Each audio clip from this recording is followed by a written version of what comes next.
get right into episode 55 of the Spittin Hoops podcast. Right now, it's a Mario Truther podcast. It's a Luigi support group.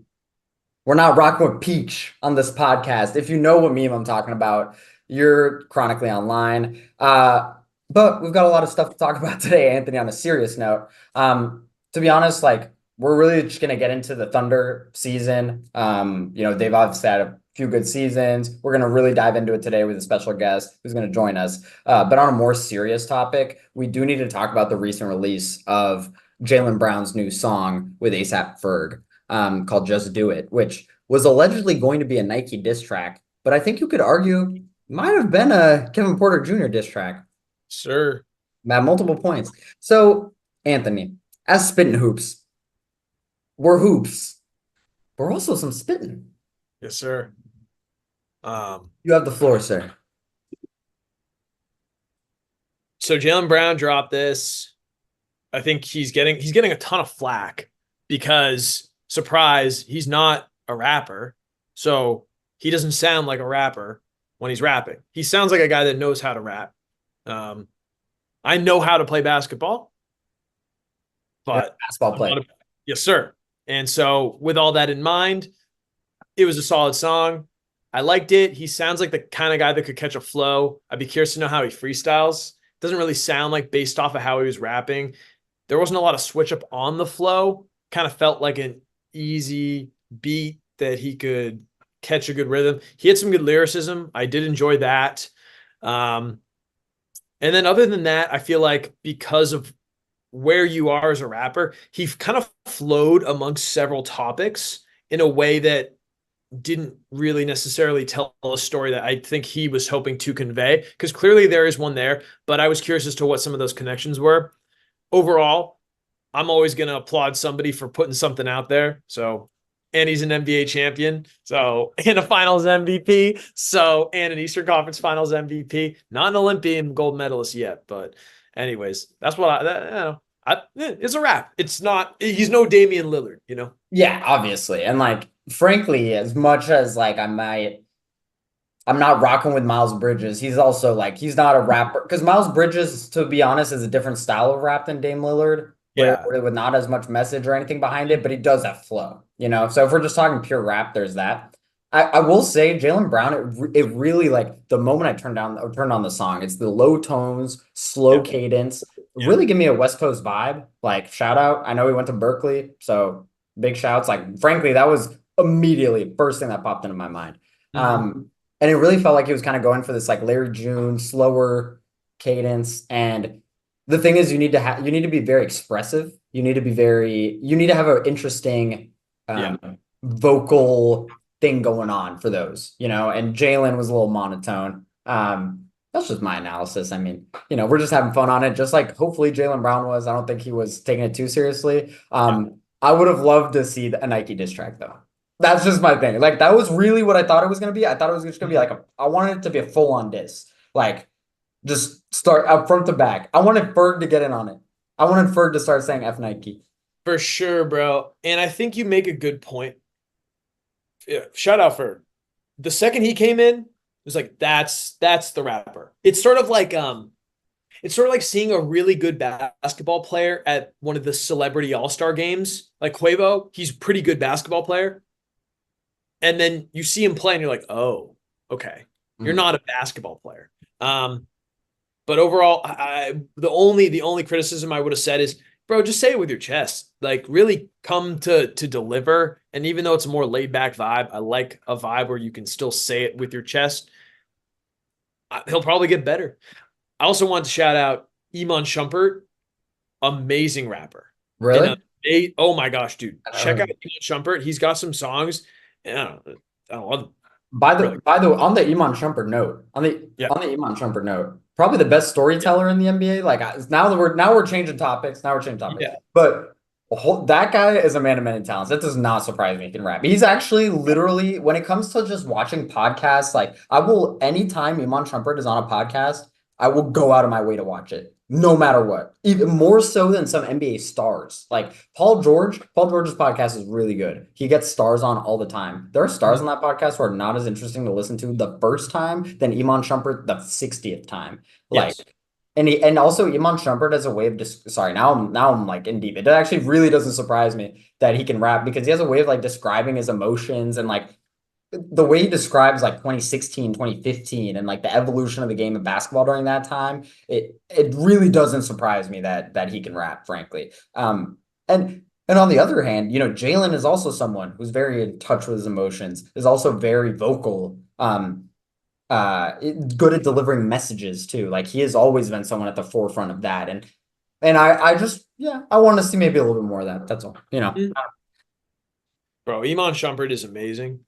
Story about KD talking about shooting that thing from Arkansas if they lowered the rims, I think, or Yeah. used a WNBA ball. When he talked about Kobe, he said you had a good game at the end of the third quarter against the Hey, Knicks. little he's Well, slap on the well, ass. and then when he's talking about LeBron against the Celtics, unfortunately, but whatever, bro, the things we faced against that man. Anyways, but the way he was describing the cadence that LeBron was doing, great storyteller. Oh, And dude, the ball. JR, corner. When he flashes, you cut. Okay, we're going one. Kyrie, go. Like the way Iman described that, the only reason I'm able to like imitate that is because like Iman put that out there. Like you can't see that as a fan. Like, right. and also the way Iman described, like, he was like, the Cavs were old basketball. They were ISO. We Yeah. run through one team, role players play their role, like etc. Versus the Warriors. We got three guys who could shoot, two guys playing defense, try to beat us. And Iman talked about how it really felt like that was the battle and that the Warriors kind of won the battle and that hurt him personally because his New York brand of basketball, the stuff he grew up with wasn't Yeah. that basketball, Yeah. And hearing Iman talk about that was pretty amazing. Like, I don't know. It sort of felt like the Warriors found a loophole to how it was supposed to go. It really did. It really felt like the Warriors, especially that 2014-15 season. I've never felt so much like, what the heck is going on with this team right here? Well, Because 100%, 100%. yeah, like Because they they were caught this. changing basketball. What's oh yeah, absolutely. It felt like it was like, hold on, this kind of feels like last season's Spurs, last season's NBA champion 2013-14 Spurs with their ball movement, but it's on steroids, and they have by far and away the best player out of either of those two teams in Steph Curry, and Clay's coming out, and Draymond's coming out, and Iguodala, like the death lineup started, and there's just this flow and this rhythm, and I'm like, whoa, whoa, whoa, whoa, what is going on? Steph was an MVP that year, and I think he either averaged less than 25 or 24 points. I think he averaged less than 24 points per game. And They he's, got 23.8. I yeah, thought I think you're right, bro. I might think I'm right. I think I'm right. And that's like the lowest number of points per game that an MVP has scored, I think, in a while and for a while. And he was pretty aggressively the MVP too. And frankly, him winning that MVP aggressively on a 24 per point per game situation was why the next year when they go 72-9, he goes unanimous. Because it's just like, yeah. And frankly, you even at the time, like I thought he was the best player in the league. There was still an argument for LeBron. Obviously, it's LeBron, Yeah. LeBron fucking James. Like, but it's really crazy because at this point in time, I mean, the Warriors are shooting 40% from three over a whole season in 2014, 2015, which is that's really above average for an NBA player individually. No other team in the 2014, 2015 season shot above 38% from three. And they shot two whole percentage points better than them. Like they were in another stratosphere of shooting. And that's also like Draymond shooting 40% from three at this point in his career. Like they were on some weird stuff, but They were on some crazy stuff. They 67-15 in the regular season that first year. And even with a healthy Kevin Love and Kyrie, they were still the overwhelming with Kyrie and LeBron, they were still the overwhelming favorites in that finals because they were just so OP. Man, that team, bro, I will always commend the slope, the how we got there, the Warriors. I know we're gonna do that for the Thunder in a second, but the way that y'all went from okay, wait, we're on to something to 2012, 2013, second round. Let's get Iguodala in. Let's get Iguodala in now. Right. Well, let's get Iguodala. But the year before that, too, let's beat Iguodala on the Nuggets as the 3 seed with the 6 seed, then go 6 against the Spurs. And, crazy Manu Ginobili 3 really changing that series on its head. I know that's tough, dude. Amazing. By the way, if you go back and watch that series, amazing basketball. Amazing. And who knows what could have happened if they had done something. But, and then 2013, 2014, that fantastic first round series with the Clippers, where it kind of felt like the Clippers were about to take the Western Conference with the Spurs. And then But 2012, 2013, as close as that series was, that Spurs Warriors series, yeah, 6, right? 6 games. And it was like a fake 6 games. Like the Warriors were really good. Were favored, I think, at one point in that series. But like that 2013, 2014 season, it was really kind of storybook. It felt like they needed to get punched in the mouth in a game 7, and they like learned their lessons, and then they came correct the next year. Yeah. I don't we're now way too far. wrong. We'll have a Warriors season preview in the future, obviously. And yeah, I guess it's time to get into the Thunder season preview. And we're back with the Oklahoma City Thunder season preview. We're here with Sherman, our special guest for the day. Sherman, you want to give us a little intro? Yeah, thanks so much for having me. It's my first time for being on a podcast, so pretty exciting. I feel like I'm joining a ever-growing world. I started getting into the Thunder actually in a really not it was like 2005, 2006, and I was like with my aunt in Seattle, and I didn't really have a basketball team yet. She was like, "Yo, we have this team called the Supersonics," and what second grader isn't going to be into the Supersonics? And so then I just sort of when I started actually rooting for basketball around 2009, 2010, I found out they were the Thunder, and I was like, all right, that's my team. I'm going to rock with these guys. The big three were already assembled. So I'd imagine it was 2010 when I really started getting into basketball, like NBA. And James Harden was really my favorite player because I was a sixth man. But then he left, and I would say that the evolution of becoming a diehard Russell Westbrook fan is more true to how I play basketball. And I just feel it's just been cool. I've been rooting for the Thunder for I would say about 15 years at this point. Die hard. 14, whatever. Die hard. Yeah. Die-hard Russell Westbrook fan. Hey, it's been rough recently. But hey man, what do you expect? I'm a realistic fan, I'm not expecting I'm not expecting Atlanta Al Horford from Celtics Al Horford. Fair enough. Great wish could be comp. Yeah. That's a good comp. But with that, we'll just jump right in. So first, I'm just gonna give a brief update I'm gonna get brief history of the last few seasons. First, we got 2015. We're gonna start back then. Oh, we're going back. We're going back. When you guys blew the 3-1 lead. I'm not gonna lie, it was more heartbreaking when Steph hit that 3 over Roberson than when we blew a 3-1 lead, if I'm gonna be real. I mean, 3-1 lead was tough, but when Steph hit that 3 from 3/4 court in overtime, I was like, yo, this is it. This is it. This is our season. We're not beating this guy. But in 2015, obviously, that season ends. KD leaves, and that really becomes the evolution. You were talking about the big 3 days, and obviously Harden's not there anymore. But you're kind of holding up with the Ibakas of the world, the Robersons, etc. But at this point, KD leaves, walks for nothing, and that is a killer, right? Russ goes on to have an MVP season that you lose in the first round because Steven Adams is your second best player. And then from there, you basically have 2 seasons after you can manage to get Paul George somehow with the Sabonis and Oladipo assets. But that doesn't really work out. Then you get the situation though.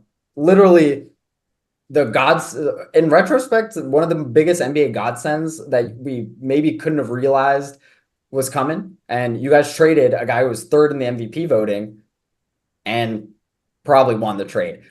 In that trade, it's basically Paul George for SGA, Gallinari, tons of picks. And then alongside that, you do the Russ for CP3 and 4 firsts, which also just the destruction of a trade. Before we Mhm. move on, I just feel like we have to talk about both those trades. Those are not only franchise altering trades, NBA altering trades. They ushered in the future of we can go get 8 firsts for Rudy Gobert. Like that was Mhm. these are not concepts that existed before. Yeah, and I feel like it's funny because the last trade I think that I would put in that category, there are two really, right?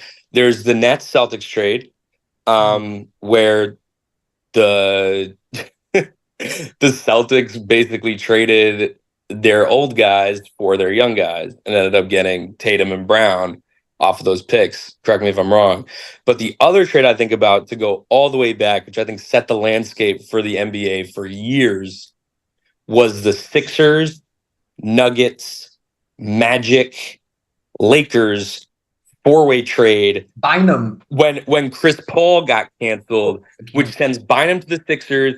He gets injured. The Magic never really make it back, and all four of those teams sort of go into the background of the NBA. And that was sort of my like canon event for the NBA for a while Wow. until you hit, and because like you forget about the Nuggets in that, and then And like Vucevic goes to the Magic in that trade, actually, from the 76ers. Balls out in balls out. But they never make it past like I think 40 wins with those dudes, like probably. And the Sixers, because Bynum gets injured, who was, let's be real, one of the rising stars of the league. Like he was like, I don't know if y'all really remember watching Andrew Bynum, but like he was serious business. Like he was an all-star. He was literally an all-star the year before he was traded. He's arguably the best center in the league. Yeah, he was. Arguably the second best player on the team after. Well, that's tough, but like there was Gasol. Anyways, arguable. But like that just destroys the Sixers. They get started with the process. But then I would say that this Thunder trade is the other canon event, which pretty much plateaus the Clippers, right? It launches the Thunder into this it launches Sam Presti into the Hall of Fame. And like it moves into this thing where like you're saying, like now these trades that didn't seem possible are now possible. Like it changed the paradigm of like NBA trades. And I would say also, I don't know if y'all like I think as a Thunder fan who was like just watching a lot of like Thunder Clippers games, people always say this, you couldn't predict what happened with SGA, but you could have seen it coming, right? Like it's amazing. You couldn't MVP candidate was like you were really a believer if you thought that was coming, but like those believers existed. Yeah. And like Doc says he's one of them. I don't buy that. Yeah. But I think the cool thing is, for one, that Russ PG season was really great. Like I just want to say that. Like that team was legit. And we've seen historically they don't seem to have what it takes to get over that hump. Either of them. Love those dudes. They just haven't done it. We get SGA and pairing him with Chris Paul, and the Dennis Schroeder, Chris Paul, SGA backcourt was one of the most fun. Talk about 2K, talk about watching basketball. That was awesome. And Steve Adams still there. That team goes for what, 48, 50 wins? Do you have that on you? They went, yeah, actually, I have it on me right now. Well, fewer because it was the COVID season. COVID season, but like 24 and 28 though, so they're at a 60% win percentage, which is better than actually the Paul George years, if I remember correctly. And they were projected, so that was supposed to be a tanking year for who I don't remember. Was Ant and LaMelo 2020? Yeah. Was that year? Actually, yeah, I think it was. Would that have been the COVID year? So like OKC was looking to like, not OKC was looking to, because clearly they weren't looking to. They knew they had something there. But I would say the other thing to come out of the 2020 season is Lou Dort, cornerstone. Yeah. And I think people forget that Lou Dort in the Rockets game we should have won if it wasn't for a couple calls. Yeah. With our favorite ref. Lou Dort puts up 30 in game 7. He was hitting. And I think in that moment we were like, He's top 10 MIP that season, if I remember correctly, too. He might have been. That was his rookie season too, I think. Oh, that was his rookie season. Okay, I was thinking about his second year. My That bad. was his rookie season. But he was like, that was a serious like moment where we were like, this guy isn't Roberson, he's not Cephalosha. Because we had a history of those guys, of a two guard that can hit from the corner, but not really anywhere else, and is like elite on defense. Like Pressey was just picking those guys up. God, Cephalosha was so fun. That's such a pull. Yeah, dude. He was great. And he really like was essential to that team. Like it made it so that Derek Fisher didn't have to start. Because he played enough offense. But then I was like, all right, we have this guy who's elite on defense, we have SGA who's now like his growth also, I will say, from Chris Paul being on the team, and everyone from that era has talked about it. Like Chris Paul changed the trajectory of SGA's career. Like we wouldn't have Chris Paul, the Thunder aren't where they are right now. You better do the same for Wemby. What? You got to do the same for Wemby. So he's about to, dude. We're about to see Wemby pull some crazy. That man, Wemby, is nuts. Also, can we just talk about what Wemby just did to Rudy Gobert's career? Oh, Wemby just ended Rudy Gobert's career, man. Hey, listen, context. I'm French, so I love Wemby, but I'm a Gobert truther. Like I know what Gobert is, and we know what it is. We know what it is. But it's crazy that I just thought that was crazy that Wemby's dominance moved Gobert to the bench. And we can talk about Gobert's talent or whatever, but he was good enough to play, and it was just we just can't play both of them. We gotta play Wemby. Yeah, which is crazy this early in the season. But back on track. To the Thunder. Back on track. So CP3 though, that year that you get CP3 is kind of a magical year in many ways, because realistically, when the trade happens, Russell Westbrook is the better player. Russell Westbrook is coming off of seasons where he's averaging still averaging a triple-double that next season. 100%. And CP3 spends 1 year there. That's it. 1 year. Gets through off that. First of all, you got 4 first-round picks to take on CP3. Obviously you're trading Westbrook, you get value. But then on top of that, CP3 gets traded for Kelly Oubre, for Rubio, 2022 first-round pick, and Al Horford, obviously the remnants of him. But that's even more assets coming in for CP3. So from Russell Westbrook, you basically net 5-6 first-round picks, which is in 1 year of CP3, who CP3 in the moment also is a productive player and helps your team.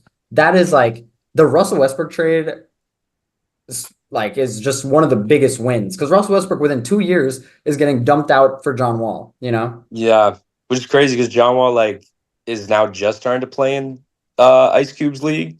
Yeah, he's only just now making the transition. But John Wall is one of my favorite 2010s dudes. But that man really, he fell off. Exactly. Damn, bro.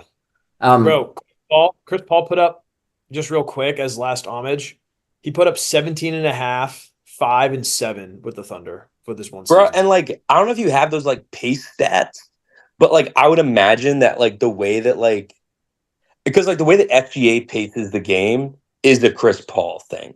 No one else does that besides Chris, the way that those two do it. At least I feel like it's distinct to him, and it's just it's so cool. And I'm glad you brought up the Russell Westbrook trade, because I don't think about that as much as I think about the PG trade. But you're totally right. But yeah, that was such a crazy year, especially because they were just shipping dudes out. Yeah, it was a selling team that accidentally was really good. Literally a top five team in the West. Because CP hates losing. That's what it was. If you got an older point guard that didn't hate losing so much, I think it would have been different. If you got George Hill, if you had George Hill instead of CP3, obviously CP3 is way better than George Hill. I was about to say, even at that time, that's sort of crazy pull, but I get what you're saying. Yeah, if it was Kyle Lowry, that's a great example. And they weren't super far from each other at that time. They were right. Not. Toronto had just come off a chip where Kyle Lowry was killing it, and I still don't think we would have done as well with him. Probably not as high of a ceiling. Yeah, Kyle Lowry wasn't a top 3 team 3 player on that team, to be fair. Yeah.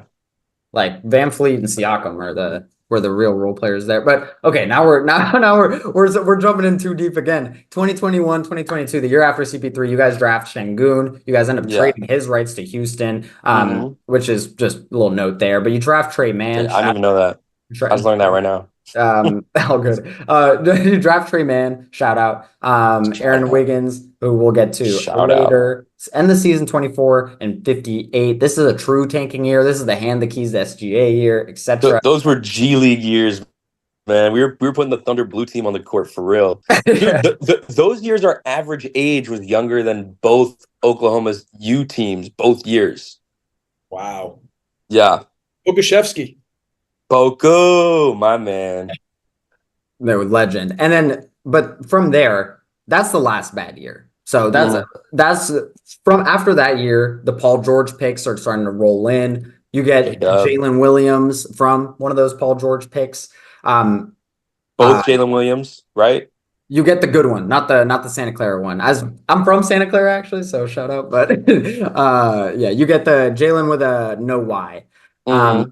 But you also do some other fun moves where you draft Peyton Watson at the back end of the first, and you get the Nuggets 2027 first for Peyton Watson, which in 2027 we'll have fun with that one with the way the Nuggets are going. And you kind of overachieve. You make it to the play-ins.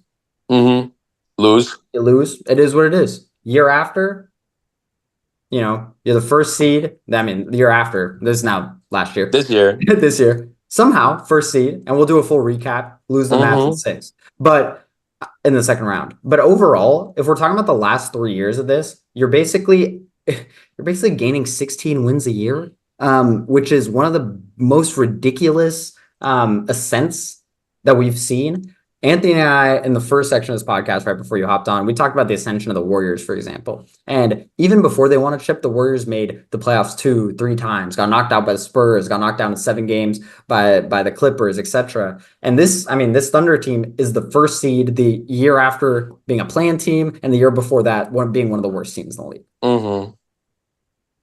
Yeah. No, it's been crazy. And the thing is also, like, watching the wins stack up this year, and maybe we can get into this, like, the way that they play ball is nuts. And especially the way they play on defense. Like the way that they essentially send 2 over on every elbow. Like they will send 2 and they'll rotate a third guy and they'll basically say, if you're going to skip, we're going to beat you there. And so, like, we got killed a couple times on, like, a PJ Washington, Najee Marshall, corner 3 guy. But, like, we can get into that in a bit. But I just want to say, like, over the course of the season, like, we were suffocating dudes on defense. I totally agree. And then you come in, and even guys like Isaiah Joe, who aren't defenders, are trying. He was taking the ball off people, man. But they're trying. They're locked in. I mean, Isaiah Joe, who got cut from the 76ers within a year before signing with the Thunder, and I think a lot of credit has to go to Mark Daigneault. Obviously, you guys you've had pretty consistent coaching trees between Scott Brooks, Billy Donovan, and now Daigneault. But clearly, he's the best of the 3. He is by far the best of the 3. I know. All right, I gotta say, like, Scott Brooks did his thing too. Like, let's be real. And Billy Donovan in that 2016 year with his rotations, like, Billy Donovan's rotations were crazy. Like he did some, like, things where I was like, yo, who's coming up with this? Like, but I will say Mark is maximizing teams in a way that I don't think the other guys could. I don't think many coaches in the NBA, frankly. Yeah. I think he's a top 5 to 6 coach in the NBA. So I wonder what your guys' thoughts are on these non-basketball playing coaches. So there's Daigneault, Jenkins. You can go one way or the other on your guy on the Celtics. He didn't play pros, but he was legit in college. I would, like, maybe just make the category, like, people that didn't play professional ball, but, like, just thinking of Daigneault and Jenkins, man, like, they are serious business. Yeah, it's you can be an expert in one thing and not another. We see Michael Jordan's ability to manage the Charlotte Hornets has been laughable. We think about the best NBA coaches, Eric Spoelstra is another Eric guy. Spoelstra. Yep, there's another one. And then if we want to get into more role players in the NBA, Steve Kerr, Doc Rivers, Pat Riley. So all the Phil Jackson, all the greatest coaches in the history of the NBA, they were not amazing NBA players. And we were also talking about players on podcasts. And you think about guys like Shumpert, Jeff Teague, these role players, they are the ones that are telling the best stories. Bro, my favorite is Q Rich and Darius Miles on Knuckleheads. Oh, they're great.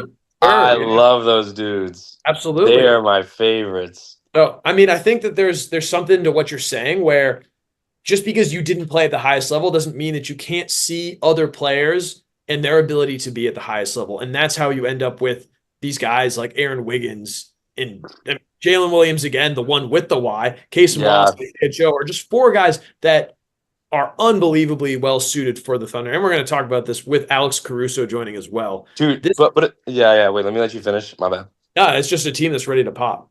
I was just going to say, like, in the same thread of, like, not to get too deep, but then to get back to the season, I think, like, you sort of touched on it, but the ascension of Isaiah Joe.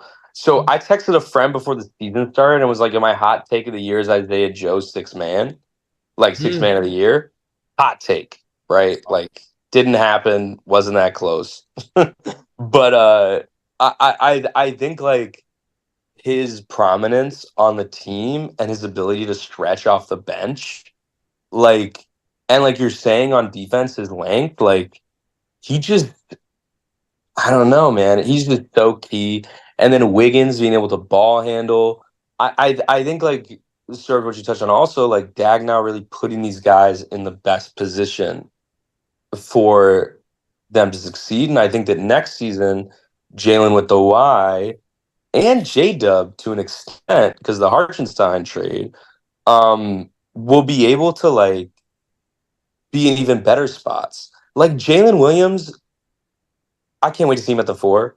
When have we even seen him at the 4? When have we seen Jaylen with the Y at the 4? We haven't. And he can play shoot, small ball 5. He can shoot the rock. He can play defense on these bigger guys. Like, we can get into this in a bit because I still, like, I wonder what else you guys have on last season, just thinking about it. But the, like, our lineup versatility, like, I don't think there's anything else like it in the league. I mean, 100. I mean, especially with the additions of this offseason, but frankly, you could even argue last season and on the Isaiah Joe point, I think Indiana has a similar thing with Aaron Nesmith, where I can play you 30 minutes and I can play you 10 minutes, and you're going to shoot 40% from 3. You're going to give me 45% from the floor and good defense. And in the NBA nowadays, the fact, like, those players are really important. And Isaiah Joe and Aaron Nesmith too, now that I'm talking about them, are both young, and these are extremely good assets. And if we're going to talk about young guys, man, and I'm more of the unsung hero kind of guy, and then we can talk about Chet, but, like, Cason Wallace. Cason Wallace was, like, I think he was a top 8 rookie. I think he ended up with a better season than, I would say, arguably, Amen Thompson and Asur Thompson, Asur was in the Rookie of the Year conversation early on. I think Cason Wallace, he was locking up on the edge. Like he and his threes were good. Like, and he could really play point in that second unit. He'll give the point guard a break. Like, he was such a great draft pick. I mean, like, they just have hit some of these picks just out of the park the last couple of years. If Cason Wallace plays for a better team, like, he shot way too good from the field last year to be to be a bench player. Like, he shot 50% from the field, 42% from 3. Like, he should just be taking more shots. Like, literally at that point, he should just be, like, taking more shots. But you can't when you got SGA, J-Dub, and Chet, who I do want to get to right now. Yeah. Chet, last year, and obviously he's got a lot of fanfare, you know, top 3 pick, missed his rookie season, and last year second in the Rookie of the Year voting. Frankly, like, obviously, he's just not in the same category as Wemby. But as a rookie, and I know he had a year of NBA prep, 17 points per game, 8 rebounds a game. I think that is an extremely valuable asset, especially when you pair in 4.5 threes taken a game. He's really on offense is basically just a stretch guy. He doesn't need to create that much. You would like to see a little bit more on defense. He gets a lot of blocks, right? But he can get eaten up by some of the more muscular defenders, which is why I'm not mad about that. We'll get to Isaiah Hartenstein, but I think if you guys thought Chet could hold up against Jokic, you wouldn't go get Hartenstein. Mhm. But with that, I think that puts you guys in a really good situation. I mean, last year, 57 and 25. It's going to be difficult to beat that win-loss directly, but you can definitely see situations where, as much as SGA averaged 30 last year, even if he averages like 28 this year, I can still see big jumps from Jaylen Williams going to 20 plus a game, Chet getting closer to the 20 a game mark. And then on the other hand, I mean, the guys you guys brought in are not high usage guys. And the guys who went out, like Josh Giddey, are some of the worst inhibitors of your team. So if Yeah, we look at last it's a good way to season, put it. if It's a good way we to put look it. at last season, I think it's a dub. It's a fat dub. It's a huge dub, and it puts you guys on a great track. So one thing I saw, and I have a few things I want to speak on, is like one thing I saw last season was like we need to wait to make the trades because everyone's like, we have all these picks, all these assets. What are we doing? And I saw something come out at one point that was like, we need to wait for the season to be over to make the trades. We need to see what this team is. Go out and get Gordon Hayward, which I like sort of like try to justify, but like he just wasn't. It was too late for him. But like to what they were saying was like we need to see what this team can do before we reconfigure. And I think that was absolutely the right thing. And like in Presti, we trust. The other thing about potential for this season and all these like volume scorers, one of my favorite stats is that for a couple seasons, the Showtime Lakers, they went 10 deep at double digit. They went 8 deep at double digit averages, right? So like they were at a flat rate scoring 80, and then you had Magic and Kareem and Worthy scoring all above 15 and a couple above 20. And I think the Thunder can be like that, especially in the way the league is now, where it's like it's a team where you just have all these dudes putting up points. And I was listening to someone else's podcast earlier today where they were doing a offseason recap. And one thing you talk about the Thunder was that really the only way we really get messed up is health, right? And I think that having all these rotational guys is going to help our health. So like, and another really interesting part of Last Dance, and I'm kind of all over the place, but like they talk about how Jordan's best scoring seasons were not his best winning seasons. Yeah. And so like SGA, if he comes down to 26, like I loved watching KD lead league in scoring. Like he is so good on offense and such a good player. I wasn't even that mad when he left because I can't be mad at KD. I can't do it. I don't know how. Like I don't even know how. And like obviously I was like upset. I was like, we're not gonna win the chip now. Like I thought we were pretty close, and I was like, now we're just not. But I think that none of those seasons where he led the league in scoring did we win a championship. And I think that we are in a place where we can start to look at our season like we're trying to win a championship. And so like one of those things is like spread the ball around.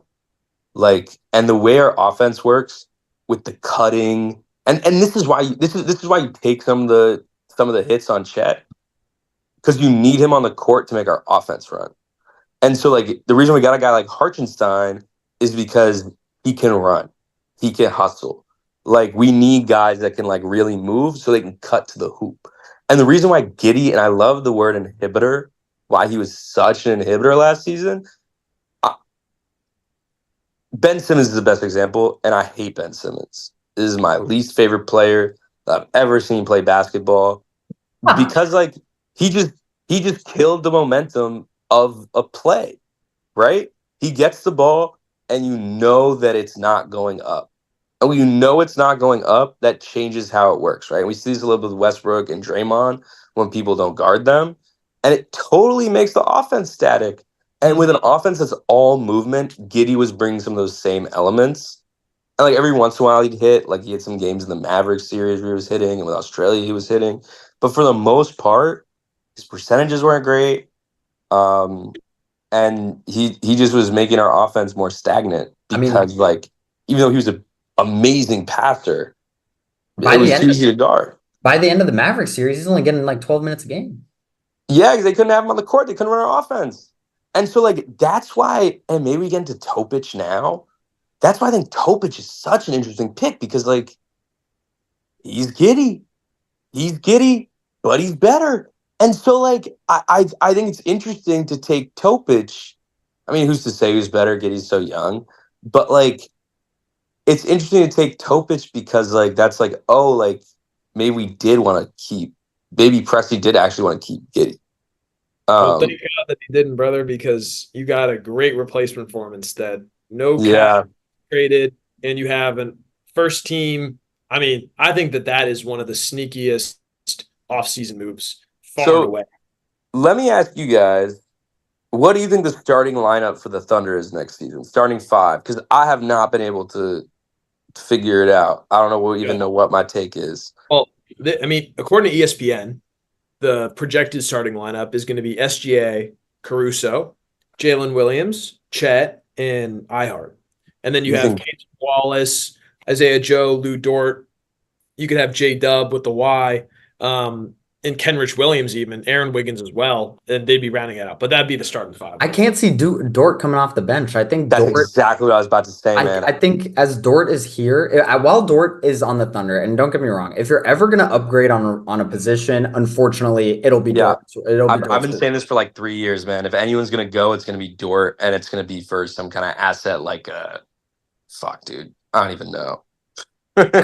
Frankly, like Paul George, when he was available this offseason, I thought that was like an interesting landing spot. Obviously, you guys went another way. You guys went Caruso, Ihart. I frankly think that's the better way to do it. But that was like, I was like, when Paul George was signed and tradable for a sec, when we were like, does he opt in and then do something? That was something I thought was interesting. But I can't see Lou Dort coming off the bench, and I think Caruso is fine coming off the bench. And I will say, as much as Ihart is really good, Ihart hasn't always been a starter. The concept of Ihart starting is very new. And are you benching Case and Wallace in year 2? Are you benching Caruso after you traded him so that you can start Ihart?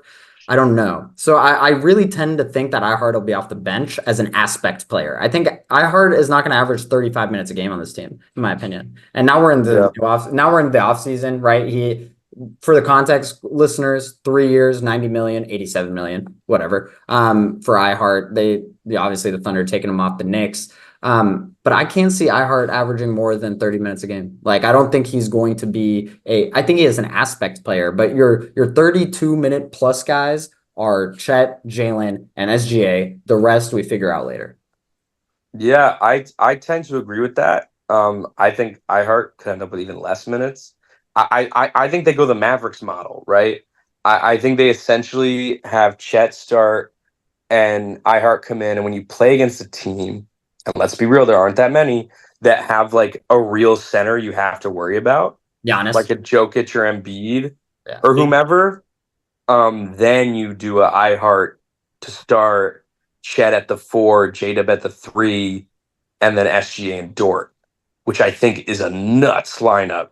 And I think you can run it, but I think like I think ESPN, like I think they just put in the guys that were traded, but I think it'd be crazy to have Dort come off the bench. I think the idea of Case and Wallace starting is interesting, but I don't think he bumps. I think that he's like the 8th best player on the team, right? Like I don't like let's just list it, right? Chet clears him, J-Dub clears him.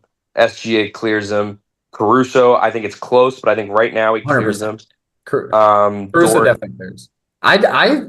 This is the thing. I will say Dort as an emotional leader on this team and whatnot. I think Case and Wallace is definitely better than Lou Dort. I think Lou Dort fills a position here, but I don't know. Lou Dort's arguably the best perimeter defender in the league, and the only other guys on the team. Like Lou Dort. Like, look at Luka's stats in the Mavericks series. Lou Dort ate him up, and Brandon Ingram in the Pelican series, he basically took him out of the game. Like, he's been doing this for years, man. I think Dort also, I think they contribute on offense similarly. I think Case and Wallace is very good on defense, but Lou Dort's size and his ability to guard up.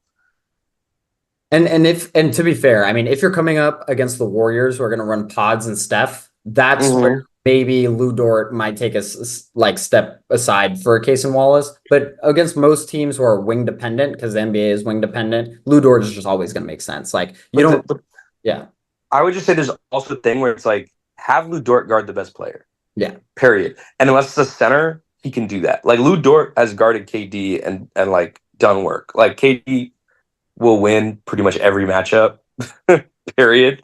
But like Lou Dort, I think is just so other guys don't have to worry about it. And that's where you got Caruso because the league is so talented. I think you get Caruso for the Mavericks series. I think a lot of these trades, I don't know, just think about this out loud, like that Mavericks series. It's targeting situations, right? The Maverick series, as much as Chet didn't get killed by the Derek Lively's of the world, you're not necessarily getting iHeart for that series. It's for a potential T-Wolves Nuggets series. And then Caruso is the Mavericks addresser where Yeah. Kyrie can't average 50% from the floor, 40% from three when Caruso is hounding him all game, just realistically. Yeah. But what's great about these trades, and I really love both these moves because again, I think Giddy was a horrible player for this team. I ranted on our podcast when he got traded. Yeah. I genuinely think that Giddy is like just a minus player at this point. Non-shooters in the NBA, unless He's a Ben Simmons type. and Draymond is the only non-shooter outside of Westbrook, frankly, who's been able to, or actually not even Westbrook, who's been able to win, and that's because he plays with Steph and Clay, and Yeah. Draymond can pass the rock. So that you get those two things, you could survive a non-shooter there, and they actually double down and do two non-shooters with like the loony stuff, but whatever. Mhm. But that's the only team that can roll with a player like that because they got Mhm. Stephen Curry. Like Giddy is such an A non-center. A center who can't shoot, right? yeah, non-center. Yeah. Because I mean, yeah, Gobert is like Gobert, Gafford, yeah, those guys that's a different aspect. Like Wow. those are different types of players. We can also talk about those types of players because those types of players, non-shooting bigs, bring me one who's been really good over the last like 10 years. And Juan. That's a great question. Because Giannis is the least shooting big who's been able to win. And Giannis, When he won, he could not shoot. but I mean, in his final game, he scores 20 free throws, 20 and 20 for 21 from the free throw line and that 50-point game for the Suns. In the last 10 years, just talk about the Warriors big men. Which one of them could shoot? Yeah, none of them. But that's what I'm saying. They're the Warriors big men are no, that was Marcus Gasol. He can shoot. Kevin Love when he was playing center on the Cavs, or when he was playing big man minutes on the Cavs. Who was the center on the Cavs when they won? Well, they had Tristan Thompson like playing 25. That was like an iHeart situation. Yeah. So, anyways, that's my launch spiel. I think, and also the molds of players on this team are really good. You got a big wing, Jaylen Williams. You got a Chet center, stretches the floor. You got a guard who's leading the line, MVP caliber, and is also a great defender, SGA. Like, I don't know. I can rant about this team forever. But I think these offseason moves are really perfect additive moves. And if they don't pan out, guess what? They're now salary matchers. If you suck, I can trade you with 3 firsts for a player who doesn't, And I think that's a really good point. Because also, and we can talk about the end, but this next draft coming up's got some guys. I think this is the place where they go, we're gonna shell a guy and we're going to trade 6 picks, and we're going to go get one of these guys. Because this is the window. Like windows don't last. Windows don't last. And so, I think they need to take advantage. And the other thing is, it's so hard to, talk about a championship team because you're not a championship team until you win. And so, people always, the teams that haven't done it, it doesn't happen. It's well, the Nuggets weren't a championship team. They lost in the conference finals a bunch of times, this, that, and the other. Same with the Bucks. And then once they did it, it was oh, they're contenders again. Nuggets got first round of the year before they won the finals. Yeah. So, I mean, with that, you touched on Topic a bit. I do want to kind of dig into that a little bit more. I personally, pretty big fan. I think he's a really good player. Originally, he was mocked around from top 5 to top 10 throughout the season. Pretty solid stats in Europe, 15, 5, and 3. Again, not necessarily a shooter. And also he's playing in the Adriatic League, not necessarily the Euro League 24/7. They have weird situations there. But this is a 6'6" player who's 19 years old who can pass and is athletic. And it's a swing, at worst, you could see this guy being top of Cephalosha. And I mean, at worst, you could see him being out of the league, just like any NBA player, stuff happens. But if he's healthy, plays, pans a little bit, you could see him being a top of Cephalosha type. obviously, the hope is better than that. But if that's the floor, you're in a good spot with the pick. The thing that perplexes me about the pick is that I feel like his floor is Josh Giddey. That's fair. I feel like and I think his ceiling is much higher. Like I said a second ago, it's really hard to read this stuff when Josh Giddey's been in the league for 2 years and our system doesn't really fit him, and he doesn't really fit our system. And for the most part, it's hard to think what systems he would fit. But like my take on Ben Simmons is always put him at the 4, and it'll solve all his problems. If he's a 4 or 5, I think it's a 5. I think it's yeah. If he's a 4 or 5, you don't have to worry about all this like expectations to shoot. Topic, I don't know him as well, but just looking at his highlights, and like you say, he's an athletic passer and he's super tall. Dude can really yam it. got And got flow in the offense too, which will be nice for y'all. he's got flow in the offense. But I think the issue for me is what it really made me think was like I think Presti wanted to keep Giddey at the end of the day. Like that's what that pick made me think. Like, because like why don't the Thunder take Connect? Ooh, I mean, I'm not a Connect believer. About it with Tristan da Silva. Why don't you pick? Sure, yeah, sure. Da Silva. Like I wanted Buzelis. That's who I wanted. When I saw that dude falling, I was like, bring him over here. You know who I really wanted? Oh my god! And I can't say his name. The Baylor, not the Baylor Schremer or whatever from Creighton. Yeah, I thought that was the Thunder's guy. I mean, like the thing is, Topic brings an aspect. Like this is the thing, you guys. I feel like you guys are an aspect team. Like against the team with bigs, Hartenstein or like play Hartenstein. Team with guards, Kaysen, Isaiah Joe, even Aaron Wiggins, and then etc. And then Topic, we got a team with a lot of wings. We need to get athletic because you guys. Yeah.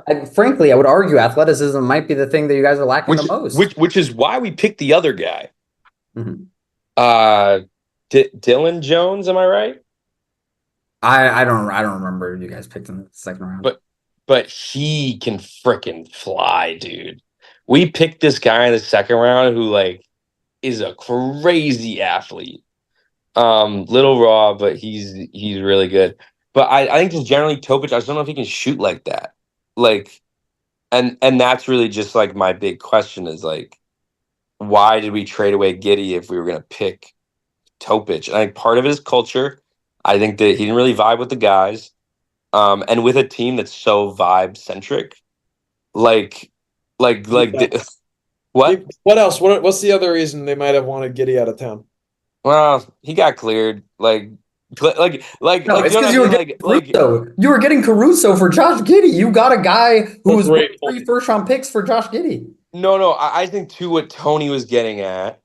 I mean, I know what he was getting at, but but that happened if that was really an issue for them, they would have gotten rid of him when it went to the police. Like, do you know what I mean? Like if they really cared about that. Like forget my opinion, right? Like if they really wanted him gone because of that, they would have done it when the police got involved.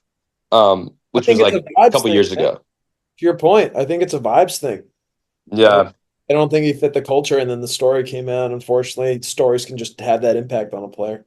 So. And like there was crazy stuff where it was like he didn't go to Chet's high school Hall of Fame thing because of the rumors. I'm like, yeah, if that's true, that's nuts. Video. That was a great video. I mean, I understand all the reasons y'all are listening, but at the end of the day, I mean, Josh Giddey was a minus player. Y'all flipped into Caruso, like, and yeah, that for me, the rationale is just there. Like, even if you wanted to keep Giddey, when someone walks up to you with an offer like that, or if you call, you throw out that offer. Giddey requested the trade, man. Like, I mean, and this is where I'm coming from on this. Where I'm like, did Presti want to keep a Giddey type player?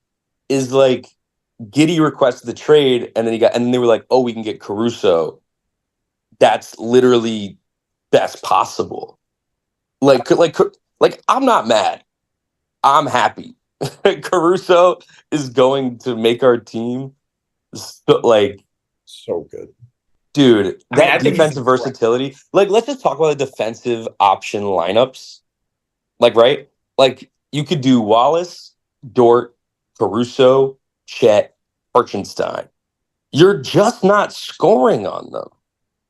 Swap SG for one of them for some offensive talent, whatever. Swap J-Dub, like even swap out Isaiah Joe, dude. That's the thing now, and this killed me in the Mavericks series, right? In the Mavericks series, we couldn't stop freaking PJ Washington, which was like dumb. And then he got to the finals and stopped shooting like that. And I was like, okay. But I think what really killed us is that we weren't making enough shots, period. Like SGA was putting up 30 and everyone else's averages sort of came down. And like that all happened in the playoffs, but to the degree that it did was like sort of nuts to me. I was like, damn. J-Dub fell off a cliff. Fell off a cliff. Like everyone kind of fell off. And it just like was really, it just was disappointing that that's how our season went, that it wasn't that like, I didn't feel like we really got beat. Like obviously we lost, but like I felt like we just weren't making shots. Shots just weren't falling. I looked at the volume of shots. Like I looked at shot comparisons after every game, and it's not like we were down by that much. We just were missing. I mean, I guess honestly, this gets us into our predictions for the season a little bit.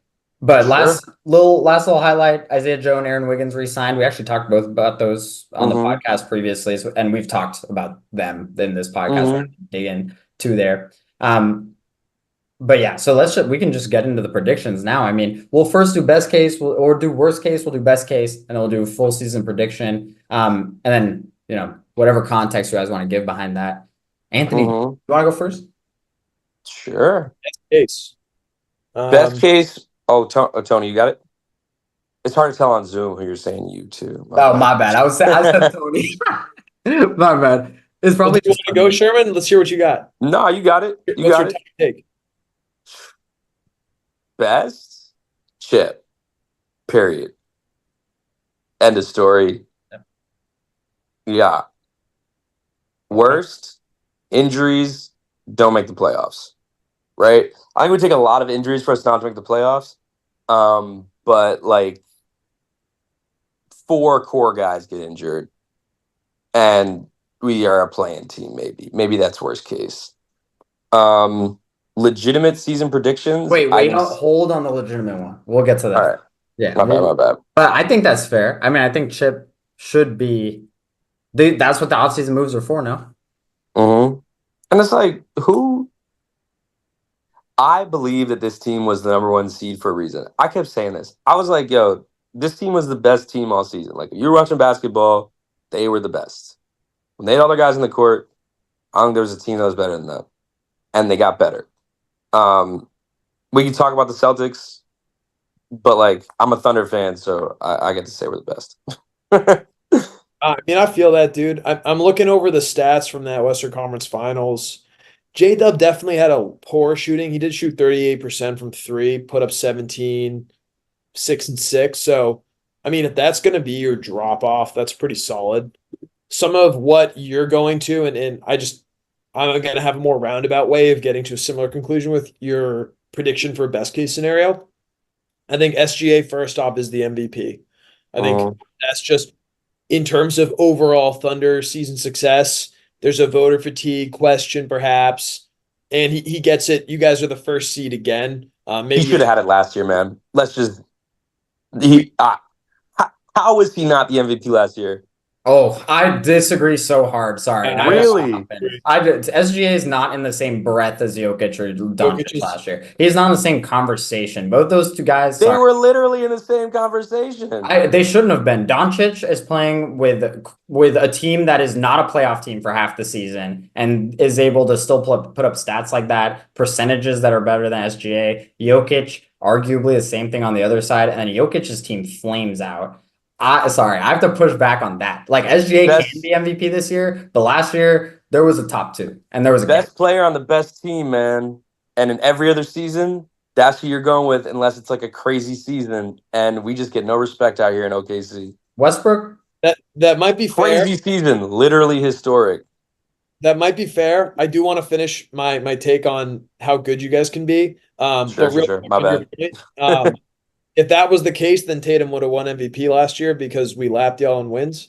So I don't know. Play in the East. Sure. And the East was good, man. The East is good. I mean, I think we got equal number of Eastern Conference teams that could be a finals championship team as the West, to be honest. But we can have that conversation another day. We could have it today. But perhaps. But for now, on this topic, I think SGA officially becomes MVP, and I think he becomes a top 3 recognized player in the NBA because I don't think he's there at the moment. I think Jaylen. Where do I rank him? I rank him top 5, but I have him behind Luka for sure. I have him behind Jokic for sure. I'm behind Giannis for sure. Yeah, that's the 3 I have. I mean, I think those 4 guys. Health is a different question, but I'm saying fully healthy. I don't think anybody can touch those 4. Then we can have SGA. So international top 5. Woohoo! With that, we'll come back to that. Yeah. I know, y'all, Sherman, you got to take on the SGA take, but I think best case scenario, SGA is MVP. Jaylen Williams takes a step and becomes an all-star, a fully fledged all-star. I love Jaylen Williams' game. I think he's an absolutely amazing young talent. We haven't really talked about him quite enough on this podcast so far. I just think he is such a pleasure and a joy to watch. He could arguably be a top 30 player next year. I think Chet is able to hang, especially because he's coming up with Wemby now. Like, those two are on a trajectory together. And right now, we don't want it, if you're the Thunder fan, to be the David Robinson to his Hakeem Olajuwon. So we got to. I'm cool with David Robinson. That's cool too. But we know when they quadruple double. That's fine. But if we're talking best case scenario, I want that Hakeem Olajuwon resume. I don't want the David Robinson resume between the two of them. But I say, with all that, iHeart, Caruso, you guys are the best defense in the NBA. I think you become the first seed. And I think best case scenario is you guys win the championship. I'll say, if you guys win the championship, I will not be surprised. So that's what I have for the best case scenario. I feel the same, honestly. I kind of, on most of those points, I just can't. Chet is a little limited of what his ceiling can be next year, in my opinion, just in terms of usage is really going to go to Jaylen SGA, and Chet is going to get some coverage, some run at the 4 with iHeart. It's going to be like, I can't really see Chet averaging more than like 19 a game this year, frankly. I think it's also hard to like, Wemby's just bigger than him, dude. Not even like just like height wise, like his legs, man. Like he's a bigger dude. And we just can't. Frankly, like, I do not want to do the disservice of comparing Chet Holmgren to him. Yeah, who's literally the best rookie I've seen since. I don't know. Can I ask you a different question though? Banchero and Chet, where do you line those two dudes up? Banchero in terms of rookie seasons. Banchero is a top 12, 13 player right now in my eyes. So no, rookie seasons. Oh. Still Banchero, probably. Huh. That's actually a really good question. That's a great because I do think you're right. I think it's unfair to both of them to compare Chet to Wemby. And it's been unfair to Banchero to even be the season before Wemby. That's how good Wemby is. Yeah, 100%. Which is crazy. But I mean, Banchero's rookie year was really good. And I think maybe we all expected it, though. Everyone expected Banchero to be the NBA ready prospect. It was like the least surprising thing that he averaged like over 18 a game, but Banchero averaged like 20 plus a game, if I remember. Yep, that sounds right. But I mean, Chet, that is a really interesting discussion, actually, because if you look at Banchero's rookie year, that's a bad team and he's getting stats. If you look at Chet's rookie year, this is a good team where he's getting stats, and it's not as many stats as Banchero, but yeah, that's actually a really fascinating question. But back on the best case scenario, I also think like an aspect I'm a little worried about is team chemistry, because there's a lot of guys here. You have, like, I'm just gonna run down solid NBA players, like above average NBA players here. It's what, like 11? Yeah, Chet, Jaylen, Dort, Joe, Wallace, iHeart, Jaylen Williams, Caruso, SGA, and then we have Aaron Wiggins. And then, frankly, Kenrich Williams. I think he's good. Don't forget about Ken. We might have 12, and that's barring injuries, right? So maybe minus a few, and then who knows? Maybe Ousmane Dieng is now a solid role player. Who knows? Maybe Topic year 1 is shooting 35% from 3, and you can get So I'm actually a little worried about the team chemistry because someone is going to play 12 minutes a game. And it might be a guy making $10 million a year in Aaron Wiggins. And that's going to be a Mhm. weird situation to deal with. These players are young too, which is always that's always when it's a little bit more careful. I mean, I'm a little traumatized from my coach not playing our young players and seeing how bad Yeah, that was wild. yeah, seeing how bad that affected our chemistry. And so Mhm. actually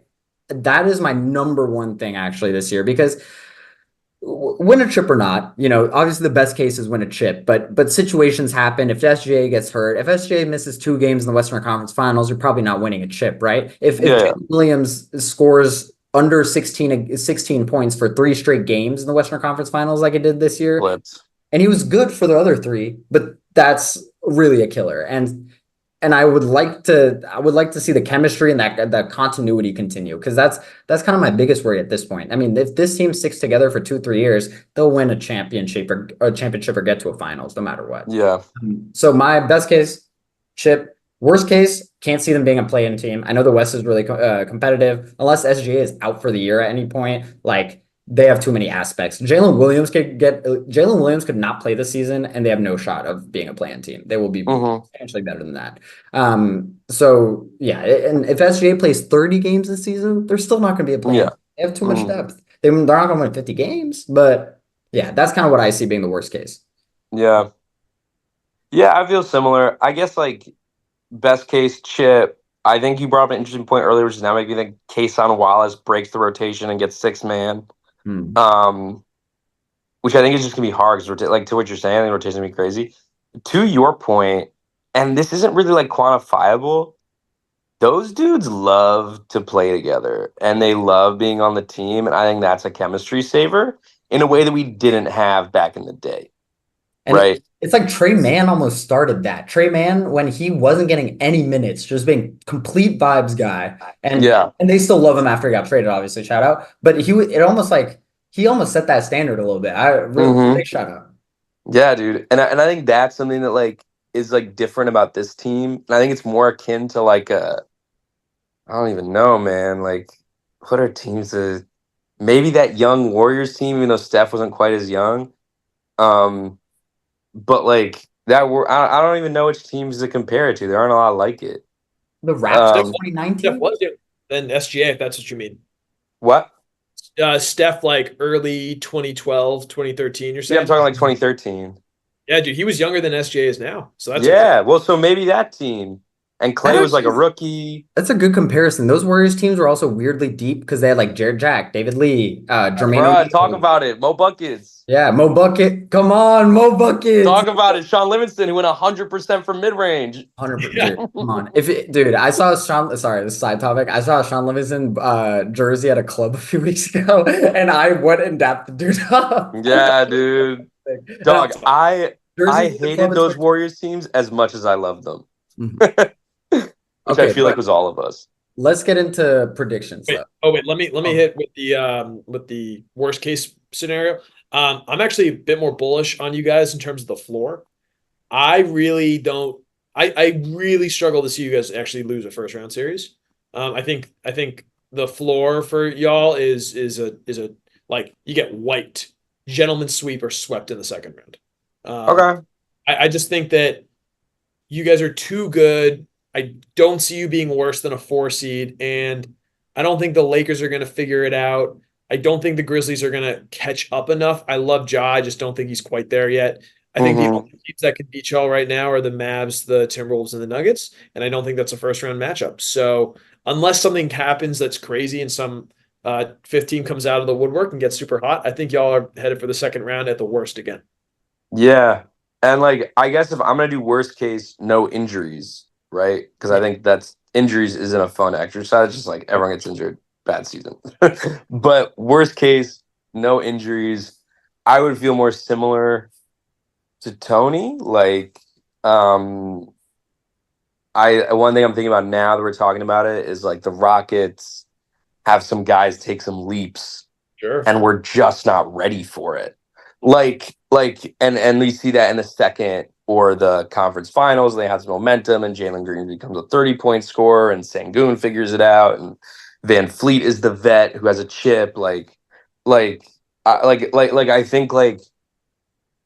think we're gonna be ready for the Mavericks. Dagnall is gonna have so much time in the lab. I think they specifically traded to play against that team. I think watching us lose that series, I think that did something to that dude. I think he was like, yo, like and the Timberwolves, I watched those regular season games last year. I think we got them in a series.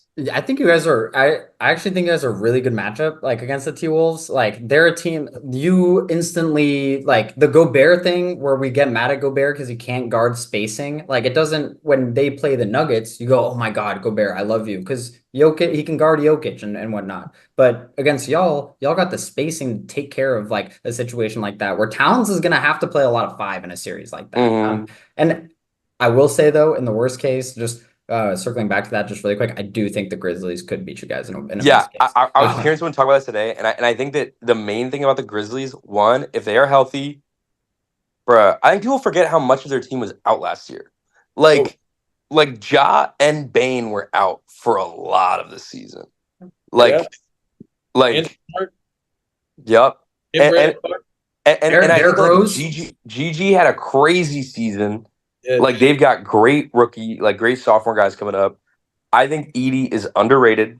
I think he is overhated, for real, for real. Like I don't entirely understand the pushback on Edie. ooh, Like, I can give you my sure, take. tell me about it. I can. So I actually going into the draft, we did a pre-pod and a post-pod for the draft. And going into the draft, I was like, I don't like Edie.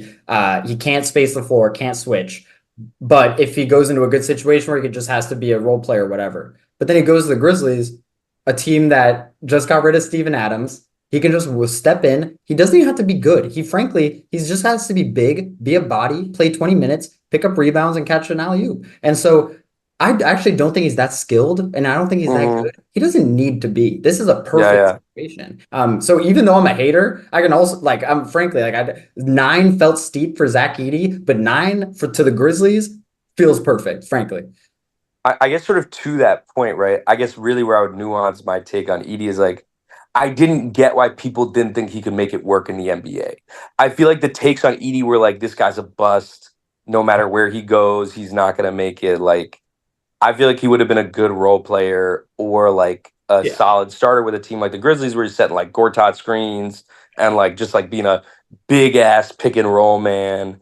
Like and he's playing some defense. And like you're saying, like if he only has to play 20 minutes, 25, like he could Gortat really be screens, good. dude. Gortat screens with Ja just running behind and just Yeah, and spamming then is gonna be dunking over his unbelievable. head like piggyback style. Like He's literally gonna hurdle him. That's gonna be insane. literally just jumping on this man's shoulders. Well, they've been in the lab actually. They've been practicing. Ja's been posting on his Instagram. He's like, me and my big. Yeah, dude, they're gonna be sick. And JJ being able to just straight up play the 4 a lot of like, they're really freaking good, and I think that the league's gonna remember Ja when he comes back. And I would argue, like, 2 years ago, the last season they were healthy. They were the second best team in the West, and were like if they beat the Warriors, they're like slamming the Mavericks in that Western Conference Finals. Dude, that Mavericks team is weird. Celtics have 2 just like shout out to you, bro. That Warriors team was so much fun.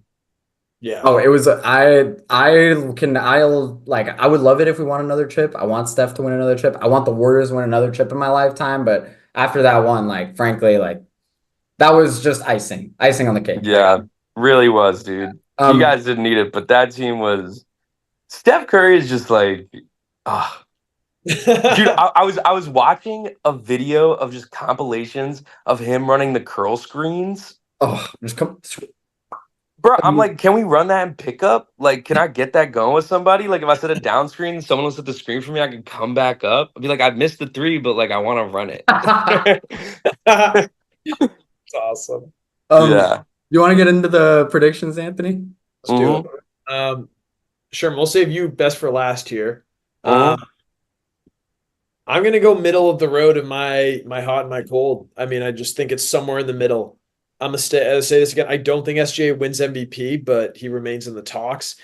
To me, it feels like he's gonna be an MVP type of player he scratches it for like a good 5 years, but he never gets over the hump. George Gervin, Chris Paul, Dwight Howard, they all have these peaks where they're so Tracy McGrady, they're so close. Not to say he can't win, like Kawhi Leonard, as another example of a guy that doesn't quite win MVP, although he is that good.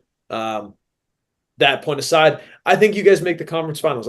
That's my realistic pick for where you guys' season ends, is in the conference finals in a tough 6 or 7 game series against either Jokic or Dallas again, or even Denver, because I love Naz Reid as well. Shout out. So I think that's where I will go, where I feel most comfortable right now. I think that's fair. So I think this is the best team in the West in the regular season. So first there's that. Like predictions wise, I think they're pretty by far the first seed. I think they're the deepest, best setup to be good in the regular season. Come playoff time, they should be the best team in the West. They should be.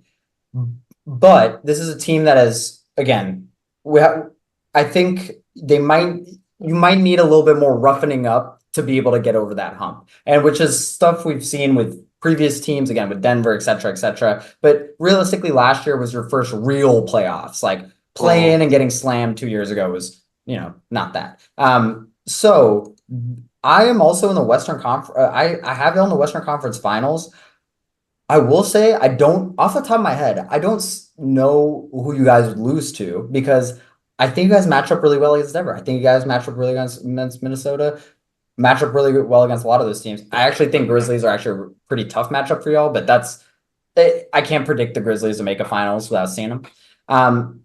But I think there will be a team, unfortunately, similar to this year with Dallas, that probably sneaks in, gets their licks in, and this is like the final roughening up season. I also think on the SGA MVP point, I think SGA is going to be one of those guys who will win a chip and then will become an MVP winner, Like that's, I think he, from the greater media and public, especially when you have guys like Luka who are going to average 35, 10, and 10 for the next 10 years. Yeah. You're almost going to have to win a chip before you get that credibility over those stats and stat guys. So I have it on the Western Conference Finals.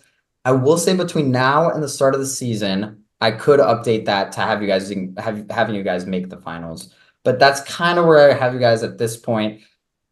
Jaylen Williams taking a jump, though, could change all that. If Jaylen Williams is a top 20 player in the league next year, you guys are immediately a finals contender, probably should win the West, etc. So that's not to be too bold. Let's go. Hit us with the bold take. I got us winning the chip, man. I don't see us losing to anyone. I think that SGA being in the playoffs his first year was huge. With Chris Paul, I think that we have elite defenders and role players, and I think that we have the type of guys who will not fold in the playoffs. I think that I'll advance my hot take to 73 wins in a chip with a 16-win advancement per the numbers. I love that.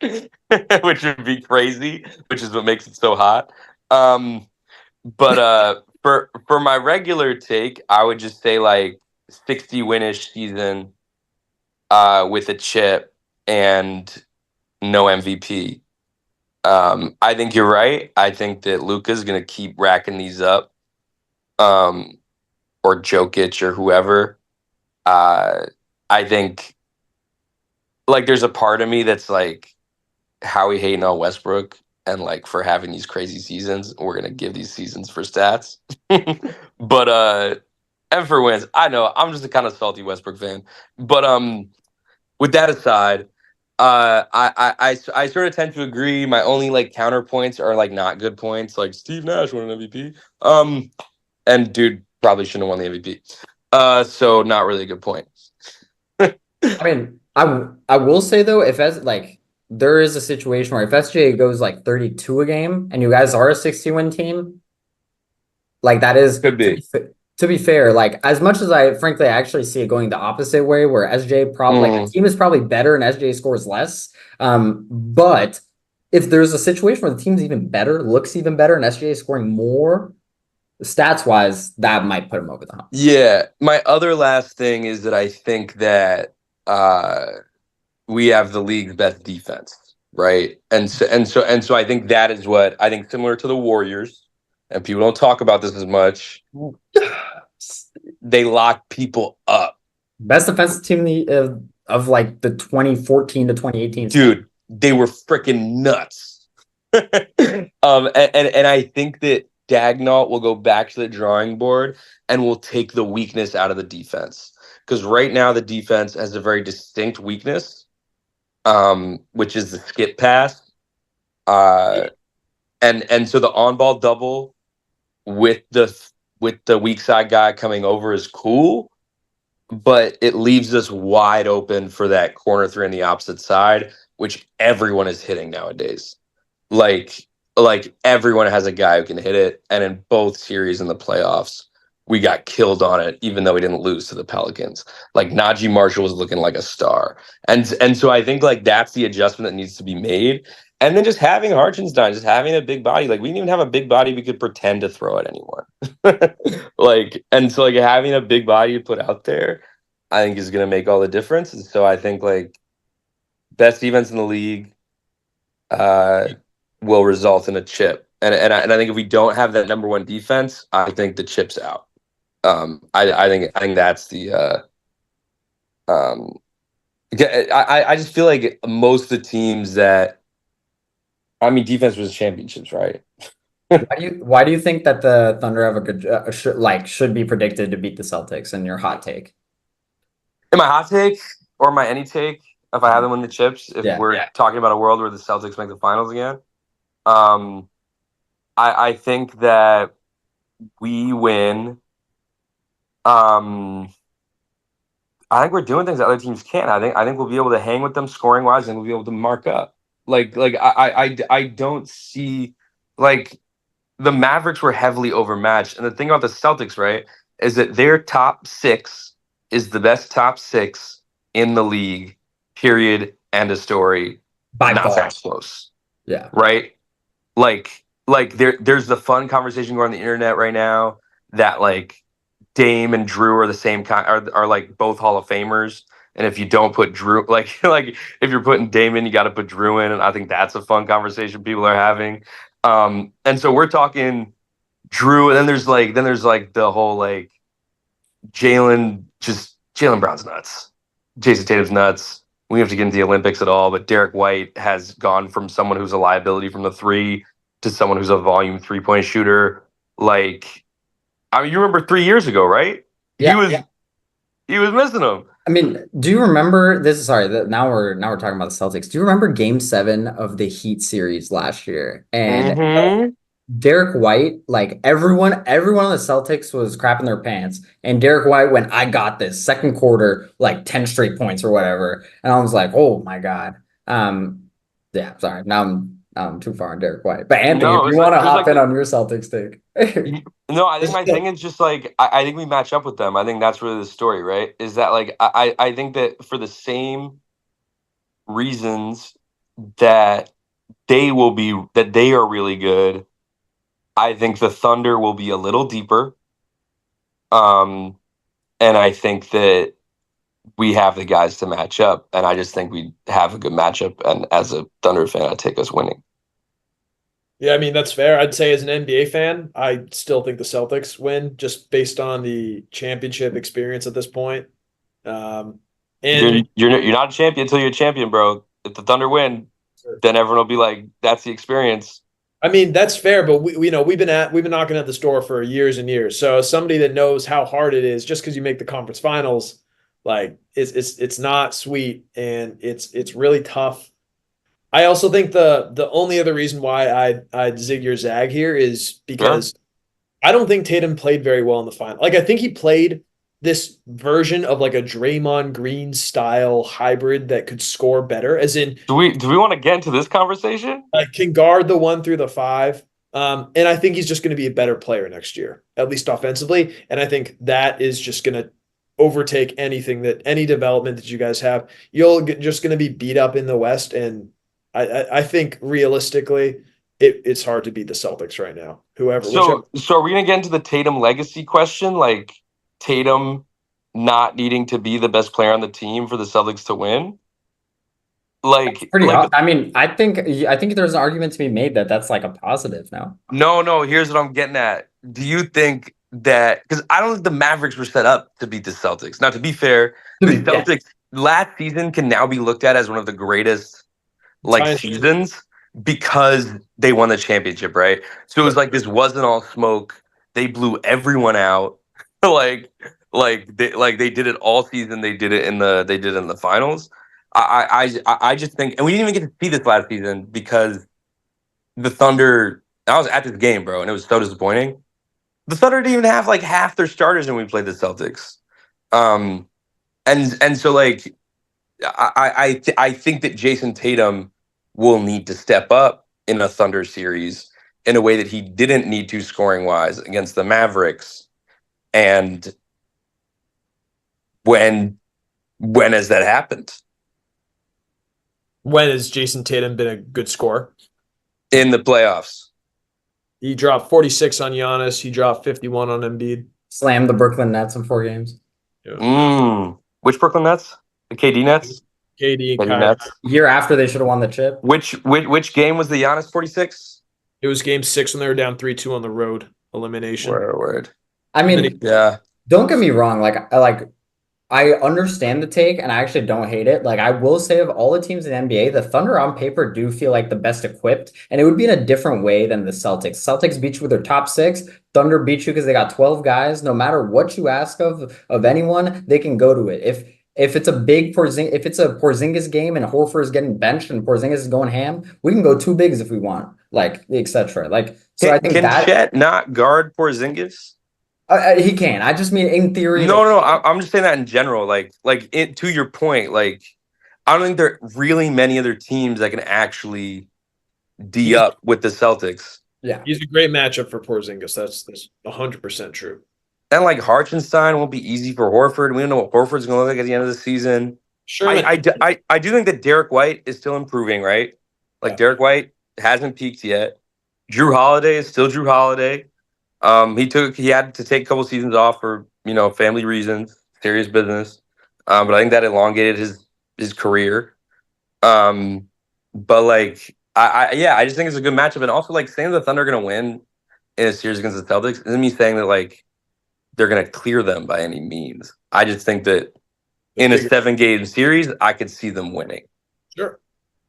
But I can also see the Celtics winning 3 championships straight. I'm not I live in a world where I think that's a possibility. To your point, there is a question of depth, and I just can't think of a championship team that won recently with needing the players past 8. 9, 10, 11, 12, that's a great luxury to have. I don't know how much that actually adds to this conversation. We are talking about the 6. The Thunder went down to 8 in the playoffs. They weren't going that deep.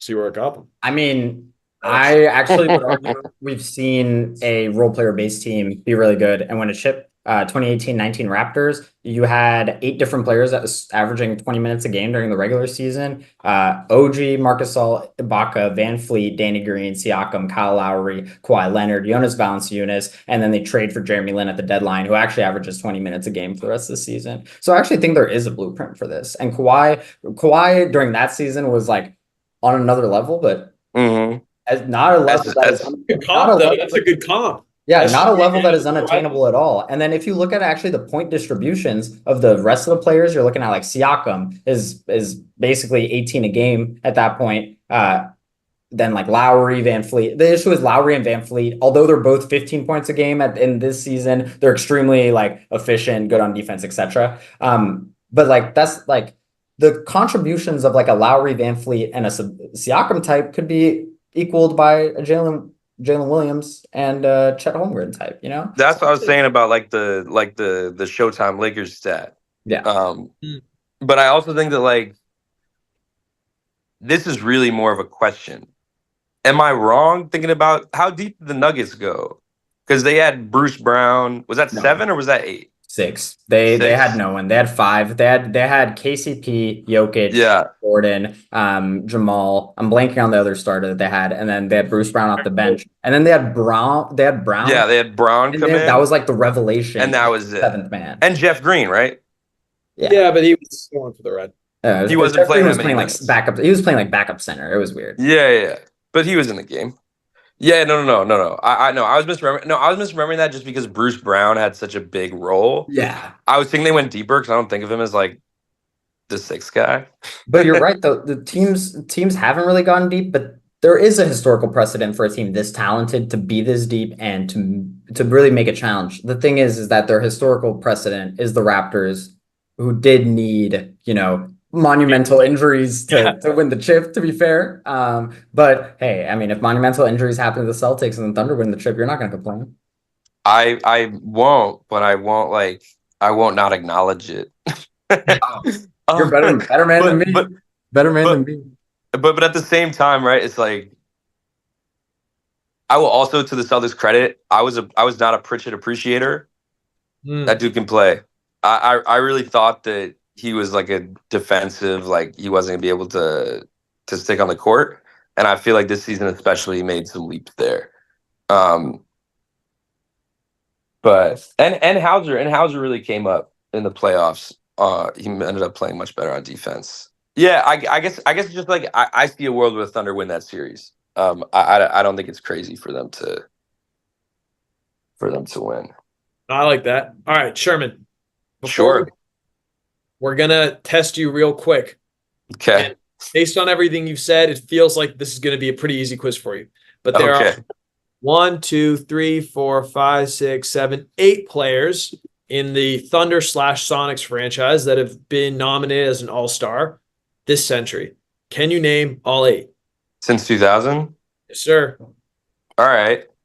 Let's get just have to have been on the Thunder at any point, or were on the Thunder / Celtics when they were nominated? Nominated as a Sonics or a Thunder. Yeah. As a Sonics Thunder. All right. KD. Yep. Westbrook. Yep. Steven Adams. Nope. No. All right. SGA. Yep. Those are the easy ones. Since the centuries, there are probably some ones. Early 2000s. Man, I gotta get my early 2000s Sonics grip. Yeah, Kemp and Payton were already gone. Sure. Kemp was gone. You think Gary Payton was getting All-Stars this century? Brother, we're giving you the quiz. All right, fair enough. Yeah, I think it'd be cooler if I knew more of these, but Serge. No, Serge. You got some more evident guys that we've talked about this pod that you're skipping over. All right. And they got them while they were on the Thunder. And we've mentioned 2 of these guys. All right, Chris Paul. There we go. Chris Paul. James Harden got an All-Star while he was on the Thunder? No, I didn't think so. You got one more Thunder and 2 Sonics. Yeah. All right, Ray Allen. Yes, sir. Who was the other guy? And we're giving you Gary Payton, by the way. Yeah. You're giving us Gary Payton. You said Gary Payton. I'm surprised about that. Two-time All-Star since 2000. But to be fair, it was 2000, 2001, 2002 from our Okay. Yeah, I'd think of him as like a mid 90s player, but I guess he was like not. Yeah. All right. You're totally right. No flame. The Thunder guy is abundantly evident, and then the Sonics guy is probably the hardest. The Sonics guy you have left is probably the hardest one on this list. Damn, it's crazy because I really do usually know all the players. You're literally, frankly, we've talked about this player a lot, the Thunder guy. It's just slipping your mind. I'm now you're psyching yourself out for sure. Yeah, probably. I'm not even mad. 2-time All-Star too. Yeah. Top 3 MVP voted. Paul George. Yes, sir. Yes. Yeah, that's crazy. That season was nuts. And the Sonics guy, let's just throw some names out. Dana Barros. Oh, that's a pull though. Great pull. Was that 90s though? End of the 90s? He was so good though. There's a center, but this guy, I don't know if he's 90s or 2000s. We're talking about a shooter. A shooter. Already got Ray Allen. No Dana Barros. From the Sonics? Sir, one time. This is the hardest one. One time from the Sonics. All right. Has an NBA Finals appearance with the Magic. Yeah. Is it freaking Nick Anderson? Oh, that's a pull too. It's not him. Pull too, but that. I was like, he wasn't on the Sonics. That was the 95 Magic. Jeff Green didn't have one on the Sonics. He doesn't also have a finals appearance. Was it he? No, he don't know. I'm just trying to think of that Magic finals run. With the shooters. Quinn Richardson wasn't on the Thunder or the Sonics. JJ wasn't on the Sonics. Who was on that Sonics team? I don't know, man. It's Rashard Lewis. Rashard Lewis. Dude, you know what's crazy? Also, I've played with that like all-time Thunder team like mad times. Like I was like running through that roster in my head, and I just was not getting it. No, that was by far the most off the grid one. I mean, especially compared to the other guys. Like he's like the one-time finals appearance, and then he gets traded, and he's immediately like he's good, but he's just never on the same. Yeah, but like one-time final, well, technically 2 times finals appearance. With the Heat. Oh, that's right. Am I bugging? No, I believe you're right. I When? believe he was a Heat. He was on the Heat and he won a chip with the Heat. Oh Yeah, my he God. won a chip that year? You're so right. He did go to He the did. Heat and win a chip. I forgot about One that. chip or two? Did he win both two No, chips? he He was won on, the one. Yeah, he was on the 13-14 team that lost the Spurs, if I remember correctly. Oh, and then Yeah. he was on the 12-13 team that beat the Spurs. Yeah, I believe so. if I remember correctly. I mean, it might have been. Yeah, because they were just like, yo, let's get your friends from the early 2000s around LeBron. And that was like the whole Legit. that bro. can shoot. That's so funny. Well, with that though, I mean, we've just ranted basically for an hour and a half. This is gonna be a long Sure. pod. Is there anything that you want to talk about really quick before we wrap it up? Just shout out, self-scout thyself. Sorry about the Tatum shade. I was incorrect. Self-scout thyself is one of my favorite phrases from a football pod I listen to. With the Chris Sims. He's sick if you need some fantasy help. He doesn't actually talk about fantasy, but his player advice is usually pretty on point. I feel like I didn't talk about SGA that much or really J-Dub that much. So just shout out to them. They are the cornerstones of the franchise. They're dope. I want to say thanks for having me on. This was super fun. I imagine Tony might have told you I just love to talk about hoops. But yeah, this was great. I hope we have a great next season. 73 wins would be tight. But we'll be watching. You both root for teams that I really like a lot. Hope this Warriors can figure something out. Hey, I mean, Anthony will back me up here. I had y'all in the top 3 of the West this season going in the year, and it happened. I'm a believer in the Thunder. I love what you guys have going on, and we're gonna have to just do another preview next year. We're just gonna have to run it back a year from now. We just might. I also saying to Tony before the pod, I would love to hear you guys talk about on your podcast what your thoughts are around FIBA 3-on-3. And like what an optimal 3-on-3 team would be for US if we actually put some dudes out there. Hey, I got some ideas. I mean, the mainstream has all been like Naz Reid and guys like that. Like you go Naz Reid, McDaniels, and you just throw in Jimmer for fun. I'm actually have a different idea. Let's get a bunch of 6'10" guys who do a bunch of stuff. Let me get Paul George, Jalen Williams, and another guy who just switches on everything. And then maybe you get a center. Maybe you actually. What's the one that I've heard, dude? What? This is the one I hear everywhere. Beasley. Ooh. Michael Beasley, every NBA's player's favorite player. Dude, the Europeans would not know what happened. Like he would do one of the weird like hop steps in where he did you see that one the other day that he did like that AAU kid? Yeah, he'll do one of those, and like Nikola Topic is gonna be lost. Like yeah, dude. They're gonna be like, that's definitely a travel. And yeah, I'm basically with you. Just put a bunch of those 6'10" skill guys in. I think you're good to go. Chilling. That's actually, I watched a podcast with Jimmer recently. Sorry, last thought. I watched a podcast with Jimmer recently, and he actually said that is the meta. That is those guys are the ones who kind of run 3-on-3. And you do have some centers who can move the ball a lot who are useful because obviously you're not going up the court.